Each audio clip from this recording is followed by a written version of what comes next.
प्रहार संगठन और दिव्यांग क्रांति आंदोलन के संस्थापक पूर्व विधायक बच्चू कडू ने सरकार को 2 टूक चेतावनी दी। गढ़चिरौली के विश्राम गृह में आयोजित एक प्रेस कॉन्फ्रेंस में बच्चू कडू ने कहा कि दिव्यांग नागरिकों और किसानों की समस्याओं को सरकार लगातार नजरअंदाज कर रही है, जो अब और बर्दाश्त नहीं किया जाएगा। बच्चू कडू ने सरकार पर यह भी आरोप लगाया कि घोषणाएं बहुत की गई, लेकिन जमीनी स्तर पर कोई कार्यवाही नहीं हुई है। या सगळ्या पंचनामा करण्याएवढी मनुष्यबळ सरकारकडे नाही आहे आणि ते चुकीचं होतं। सरसकट केलं पाहिजे, पंचनाम्याची गरजच नाही। तुम्ही पहा, एकंदरीत आता सगळी यंत्रणा आहे, सॅटेलाइट आहे, सगळ्या गोष्टींवर तुम्हाला माहित पडतं। तुम्ही कंपनीच्या नुकसानासाठी कुठे पंचनामे करताय? सरसकट प्रोत्साहन निधी देतो का नाही देत? आम्हाला अनुदान म्हणतात, सबसिडी म्हणतात, त्यांना प्रोत्साहन निधी म्हणतोय। कंपनीच्या नुकसानासाठी तुमचं कुठलाही थर्मामीटर नसतं। सरसकट तुम्ही दुष्काळ जाहीर केला पाहिजे आणि कर्जमुक्तीचा नारा दिला पाहिजे। मुख्यमंत्री असून सुद्धा आणि पालकमंत्री असून सुद्धा आणि मला वाटते या राज्यातले सगळ्यात तज्ञ, सगळ्यात हुशार, हजार जबाबी, जे सरकार कोणाचं पाडूही शकते आणि कोणाचं बसूही शकते, एवढ्या तरबेज मुख्यमंत्री पालकमंत्री असताना युरिया का भेटत नाही? देवेंद्रजी सांगा, बोला थोडस।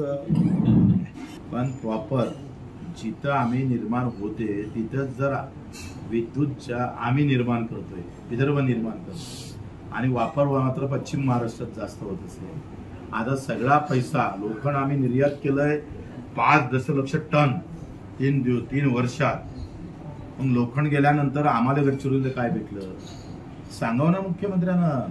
त्यांची फॅक्टरी आहे का नाही?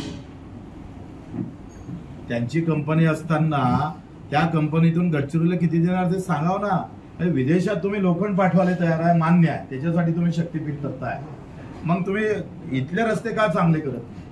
तुम्ही आल्याबरोबर लाईनची सगळी व्यवस्था तिथं झाली, बाकीच्या सगळ्या व्यवस्थित झाल्या, पण कित्येक वर्षापासून असणारा गडचिरोली जिल्ह्यातल्या आदिवासीला सुविधा का देत नाही? त्याचं उत्तर मुख्यमंत्र्यांनी दिलं पाहिजे ना।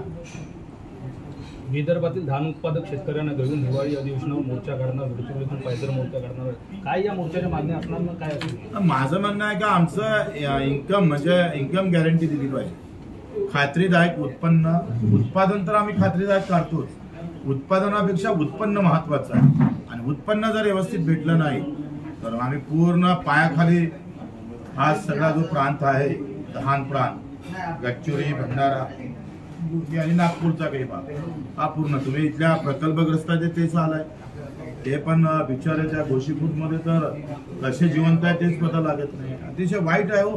म्हणजे पहिले आमचं मुख्य मंत्रालय मुंबईत होतं, आता आमचं मंत्रालय नागपूरमध्ये आहे। फायदा काय? मंत्रालय नागपूर 150 किलोमीटरवर आहे, फायदा काहीच नाही।